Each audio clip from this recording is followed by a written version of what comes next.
Alhamdulillahilladzi an'ama alaina bi ni'matil imani wal islam. Asyhadu an la ilaha illallah wahdahu la syarikalah wa asyhadu anna Muhammadan abduhu wa rasuluhu la nabiyya wa la rasula ba'dah. Ikhwatul kiram, kaum muslimin muslimat rahimakumullah.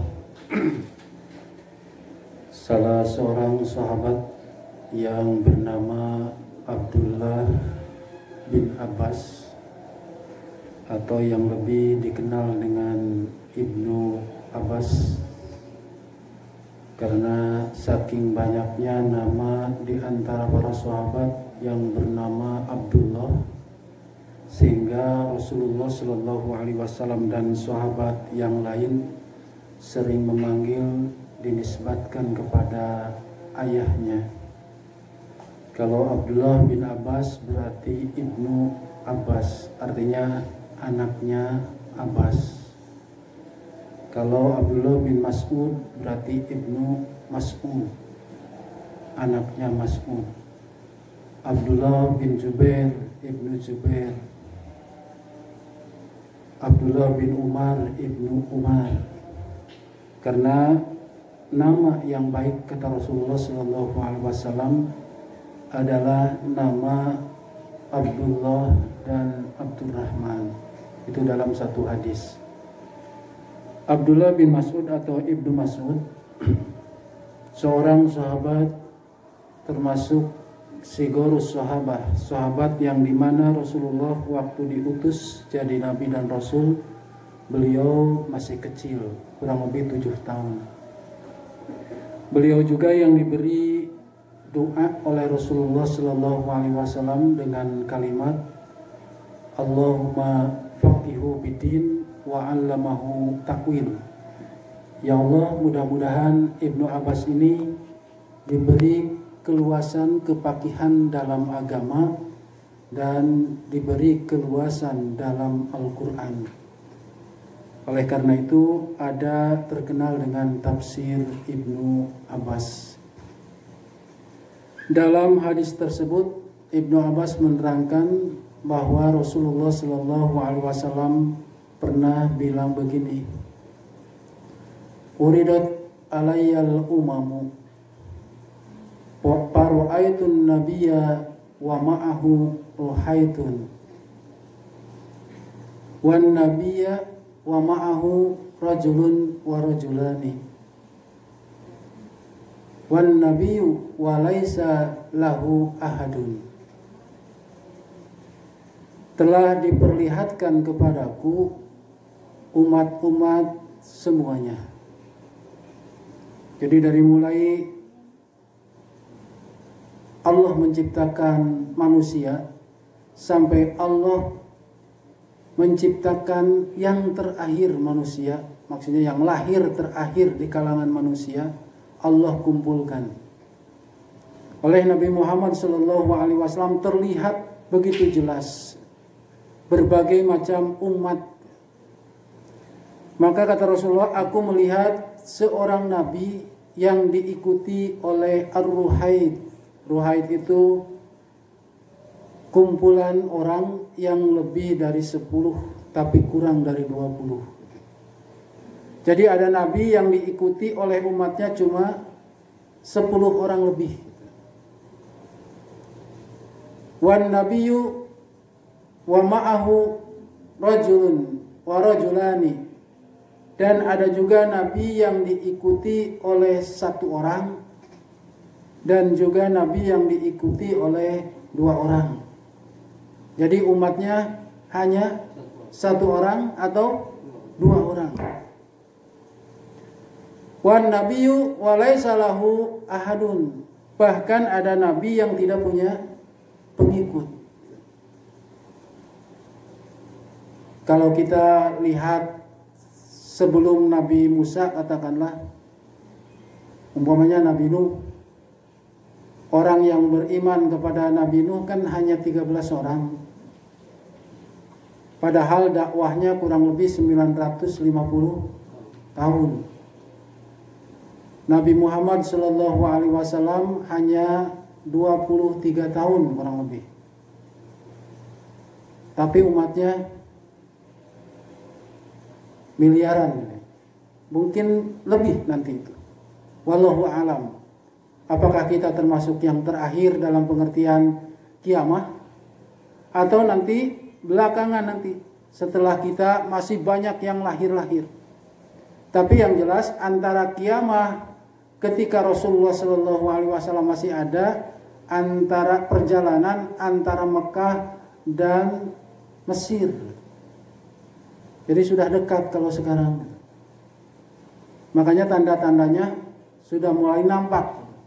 Kehancuran-kehancuran suatu tempat sudah mulai nampak. Gejala-gejalanya sudah mulai timbul. Kehancuran itu. Nah, ada nabi yang tidak punya pengikut. Lalu kata Rasulullah, tiba-tiba aku diperlihatkan sawadun adimun. Ada sekumpulan manusia yang begitu banyak. Wa dhanantu annahu ummati. Aku mengira itu adalah umatku. Saking banyak gitu ya. Aku mengira bahwa itu adalah kumpulan orang-orang yang banyak, manusia-manusia yang banyak itu. Aku kira, kata Rasulullah, umat-umatku. Faqila lahu, dikatakan kepada Nabi Muhammad, innahu laisat ummatu. Sesungguhnya itu bukan umatmu. Itu adalah umat Nabi Musa. Ini menggambarkan bahwa umat Nabi Musa pun tidak terlalu sedikit gitu ya. Banyak gitu. Dibandingkan dengan umat-umat yang lain gitu. Umat Nabi Musa lumayan. Oleh karena itu Nabi Muhammad SAW mengira bahwa itu adalah umatnya. Lalu dikatakan kepada Rasulullah, undur ilal ufuk. Coba lihat, hai Muhammad, tuh ke sebelah sana. Maka aku melihat, paroaitu, aku melihat dengan jelas lautan manusia begitu banyak sekali. Jadi nanti kan dikumpulkan di padang mahsyar di tempat yang sama. Kan dalam Al-Quran menurut imam masing-masing, pemimpin masing-masing. Sehingga Rasulullah SAW sering menangis ketika dibacakan satu ayat oleh Ibnu Mas'ud di hadapannya. Karena Ibnu Mas'ud itu merupakan sosok sahabat yang pertama hafal Al-Quran, dan kedua lantunan bahasanya atau gayanya membacanya sangat merdu sekali. Dan beliaulah yang pertama membacakan ayat Al-Quran di depan musuh-musuh Islam di Masjidil Haram. Begitu lantang sampai beliau dapat bogem gitu, hadiah dari kaum kufar Quraisy. Tapi sebelumnya mereka mendengarkan alunan itu. Sering membacakan di hadapan Rasulullah. Coba Ibnu Mas'ud ke sini bacakan ayat ini, dibacakan. Berarti Ibnu Mas'ud itu merupakan salah seorang sahabat yang aqra. Di samping hafalan Al-Quran juga cara membacanya. Tapi anehnya ketika Rasulullah sakit, ketika Rasulullah ada keperluan, imam diserahkan kepada Abu Bakar. Karena Abu Bakar merupakan sosok yang afqah, lebih faqih, lebih paham, lebih mengerti. Tapi kalau dari sisi Al-Quran, ternyata Rasulullah bukan menyuruh Abu Bakar, menyuruh Ibnu Mas'ud ketika dalam kondisi bukan sholat gitu. Kita kembali ke masalah tadi bahwa itu adalah ummatuka. Jadi berjejer di situ, entah berapa miliar atau bahkan triliun menurut pemimpin masing-masing, dan Nabi Muhammad menjadi pemimpin. Bahkan nanti itu menjadi pemimpin seluruh umat manusia. Karena terjadi permohonan kepada berbagai nabi, namun mereka menolak dengan alasan masing-masing. Namun Nabi Muhammad SAW langsung memohon kepada Allah di hadapan atau di bawah aras sambil menangis. Karena Nabi pernah ditawarkan sebagaimana kepada nabi-nabi yang dulu, doa di dunia yang istilah talk chair langsung gitu. Nabi Nuh berdoa supaya hancurkan semuanya, dihancurkan. Tapi Nabi Muhammad tidak. Nanti aku buat nanti hari kiamat yang disebut syafaatul udma, syafaat yang besar. Sampai Rasulullah mengatakan sambil nangis di hadapan Allah, ya Rabbi ummati, ya Rabbi ummati, ya Allah selamatkan umatku, ya Allah selamatkan umatku, ya Allah selamatkan umatku. Padahal kita tidak pernah bertemu dengan Nabi Muhammad, tapi kita dipanggil. Makanya selesai adzan, di antara yang akan mendapat syafaat itu membaca sholawat, kemudian dilanjutkan dengan membaca wasilah. Wasilah itu Allahumma rabb hadihi. Karena di situ ada ati Muhammadanil wasilah. Wasilah itu tempat yang tinggi nanti di surga dan tidak layak yang lain kecuali orang-orang yang hebat. Dan aku, kata Nabi, ingin di situ. Jadi sholawat biasa Allahumma sholli ala Muhammad langsung dilanjutkan dengan Allahumma rabb hadihi. Halat lahu syafaati yaumal qiyamah. Dia akan mendapat syafaatku nanti di hari kiamat. Nah, salah satunya ketika sedang berkumpul semua manusia. Namun ini bukan menerangkan tentang syafaat, tapi menerangkan, kata Rasulullah, di antara umatku yang triliunan, yang banyak itu, ada sab'una alfan yadkhulunal jannata bighairi hisabin wala azabin. Akan dimasukkan ke dalam surga tanpa adanya perhitungan, tanpa adanya hisab, tidak dihisab dulu, dan tidak disiksa terlebih dahulu. Ini menandakan ada orang yang dihisab kemudian masuk surga. Berarti amal baiknya lebih berat dibandingkan amal jeleknya. Ada yang dihisab mampir ke neraka. Berarti amal baiknya ringan dibandingkan dengan amal jahatnya. Ada yang tidak dihisab tapi masuk neraka. Contohnya diantaranya yang disebutkan dalam hadis, orang yang bunuh diri. Salah satunya. Dan orang yang munafik bidarkil asfali minan nar. Tapi ada yang tidak dihisab, tidak disiksa, langsung masuk ke neraka tanpa adanya masuk surga tanpa adanya pemeriksaan langsung. Nah, umat Nabi Muhammad kurang lebih 70.000 yang akan langsung ke surga. Mungkin istilah 70.000 itu tidak harus pas. Karena begini, dalam bahasa Arab, ketika Allah menerangkan tentang satu umat Yahudi, Nasrani, dan umat Islam, kata Rasulullah, umat Yahudi akan terpecah menjadi 70 golongan. 71 golongan. Umat Nasrani 72 golongan. Umat Islam 73 golongan. Itu menandakan bukan 70 pas itu.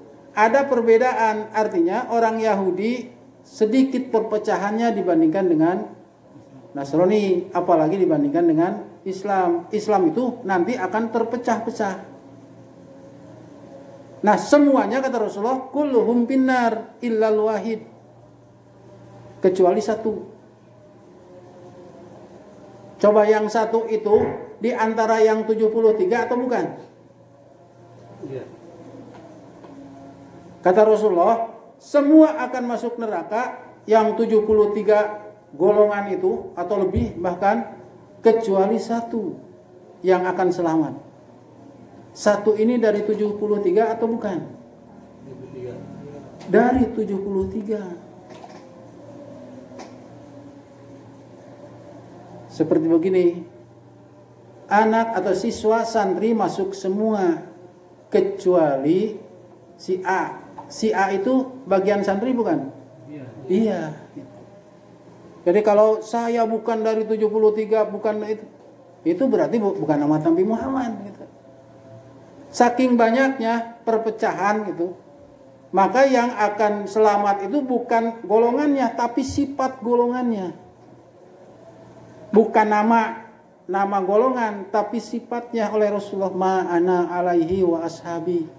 Apa yang siapapun yang mengikuti aku dan para sahabatku.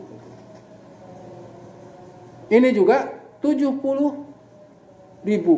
yang akan masuk ke surga tanpa hisab. Setelah begitu Rasulullah selesai turun dari mimbar lalu pulang ke rumahnya. Kan dekat rumahnya. Dari masjid itu kalau sekarang ada raudhah dekat rumah, dekat kuburan itu ya. Lalu di situ kan rumah Rasulullah, kuburan itu. Sebetulnya itu kuburan itu rumah Rasulullah. Yang dekat raudhah itu semacam, kalau raudhah itu taman sebetulnya ya. Tapi Rasulullah tidak mencontohkan sholat di situ, cuma disebut raudhah. Di situ ada kuburan, ada Nabi Muhammad, ada Abu Bakar, ada Umar, di situ 3. Nah itu rumah Rasulullah. Jadi dekat ke masjid. Karena dulu para sahabat siapa dan di mana di mana Rasulullah akan dikuburkan, pada berebut. Kata orang Ansor di Madinah, kata orang Muhajirin di Mekah, saling berebut. Maka keputusannya adalah di mana Rasulullah meninggal, disitulah dia dikuburkan. Makanya di rumahnya dikuburkan. Yang sebetulnya orang Ansor ya sebetulnya, karena di Madinah itu ya sebetulnya gitu ya. Setelah itu pulang aja. Rame para sahabat membicarakan siapa sih yang 70.000 itu. Maka ada sahabat yang mengatakan, "Fala allahumus sahibur rasul." Mudah-mudahan itu mungkin sahabat Rasul semuanya. Kata yang seorang. Berarti diskusi ya, debat. Kata yang seorang lagi, bukan sahabat Rasul, tapi yang wulidu alal Islam, yang dilahirkan dalam Islam, tidak pernah musyrik kepada Allah. Kalau tidak pernah musyrik, Umar bin Khattab pernah musyrik. Ya. Kan Umar bin Khattab pernah nyembah, kalau dalam hadis itu pernah nyembah roti ya. Karena mau menyembah, tidak ada patung, maka si adonan roti itu atau bekal yang berbentuk roti itu dibikin patung. Lalu disembah, ketika lapar diambil tangannya, dimakan. Sampai Umar bin Khattab ketika jadi khalifah terkadang tersenyum, terkadang menangis. Tersenyum ya ingat kejahiliannya waktu menyembah patung dari roti. Sementara menangisnya ingat kepada putrinya yang dikubur hidup-hidup, umur 3 tahun kurang lebih. Ketika menggali tanah itu sampai kena tanahnya itu ke janggutnya, oleh anaknya itu diusap gitu. Ketika sudah dalam, si anaknya dimasukkan dan diinjak sama kakinya. Si anaknya ingat waktu menjerit gitu, ketika mau diuruk sama tanah itu. Saking gengsinya memperoleh anak karena ocehan dari sahabatnya gitu. Mana keberanianmu punya anak perempuan aja didiemin gitu. Karena Umar itu kan sekali bicara kan harus nampak gitu. Ketika Islam juga sama, Umar itu ketika mengatakan begini, sampai-sampai para sahabat tidak berani. Kan Rasulullah meninggal, kata Umar, siapa yang mengatakan Muhammad telah meninggal, aku tebas lehernya. Takut semua orang. Kalau Umar sudah mengatakan itu, tidak bohong. Bukan hanya ancaman biasa, tapi benar-benar gitu. Kalahnya oleh siapa? Ayat Al-Quran dibaca oleh Abu Bakar.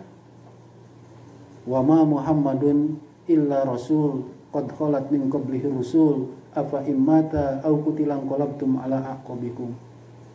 Muhammad itu melainkan rasul, sama seperti rasul-rasul sebelumnya. Apakah kalau ia meninggal kamu akan berbalik, akan kafir lagi? Lemes Umar bin Khattab. Seolah-olah aku lupa akan ayat itu. Itu Umar.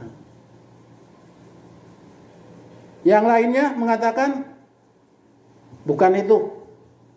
Adalah sahabat-sahabat pertama Rasulullah yang masuk Islam. Debat sampai terdengar oleh Rasulullah di kamarnya. Keluar Rasulullah.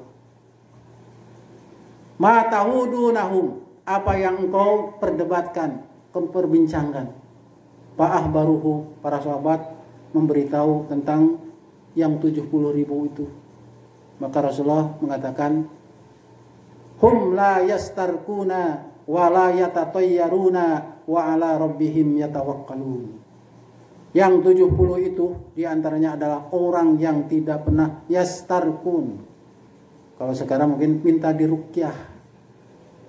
Karena ruqyah itu lebih dekat kepada syirik. Makanya perbedaannya dikit.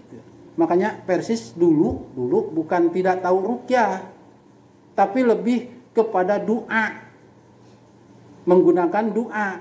Seperti begini, ketika ada bayi yang baru lahir, u'iduka bikalimatillahi tamah min kulli syaitonin wahamatin wa min kulli ainil lamah. Itu ruqyah kepada bayi yang baru lahir. Atau ketika mau tidur, Rasulullah membaca qul a'udzu birabbin nas, qul a'udzu birabbil falaq, qul huwallah, bahkan membaca ayat kursi, kemudian ditiupkan, lalu diusapkan. Itu disebut doa ruqyah. Ditiupkan supaya tidak kena godaan jin, masuk jin itu gitu. Jadi ke seluruh tubuh diusapkan. Lalu Rasulullah SAW juga meruqyah, mendoakan Abu Aufa, termasuk yang mendoakan Ibnu Abbas. Maka istilah ruqyah sekarang ini lebih kepada kadang-kadang jampi-jampi yang tidak berdasar. Makanya dalam satu hadis, kadang-kadang yang disebut ruqyah itu lebih dekat kepada kesyirikan. Nah, makanya yang la yastarkun di sini tidak minta dijampe-jampe dalam pengertian datang ke dukun, ke paranormal, atau dalam tanda kutip ke orang-orang pintar. Kita kadang-kadang sudah orang-orang pintar itu justru orang yang bodoh gitu ya. Apalagi yang datangnya gitu. Kan lebih bodoh yang datangnya daripada yang dukun itu bodoh umpamanya. Lebih bodoh yang datangnya. Ya kayak di televisi kan begitu ya. Begini-gini itu. Bahkan hujan itu ada remote-nya katanya. Dan dipegang remote-nya oleh dia. Tapi tetap aja hujan gitu. Karena yang menurunkan hujan itu bukan dia. Bukan atas kuasanya dia. Tapi kuasa Allah Subhanahu wa ta'ala. Wala yatatayyarun, tidak tatoyur. Tatoyur itu menggantungkan diri kepada sesuatu.